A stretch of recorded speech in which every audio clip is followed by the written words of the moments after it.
श्रीमाता श्रीमहाराज्ञी श्रीमत्सिंहासनेश्वरी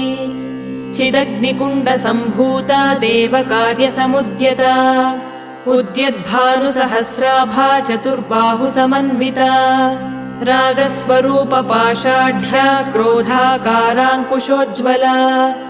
मनोरूपेक्षुकोदण्डा पञ्चतन्मात्रसायका निजारुणप्रभापूरमज्जद्ब्रह्माण्डमण्डला चम्पकाशोकपुन्नागसौगन्धिकलसत्कचा कुरुविन्दमणिश्रेणी कनत्कोटीरमण्डिता अष्टमी चन्द्रविभ्राजदलिकस्थलशोभिता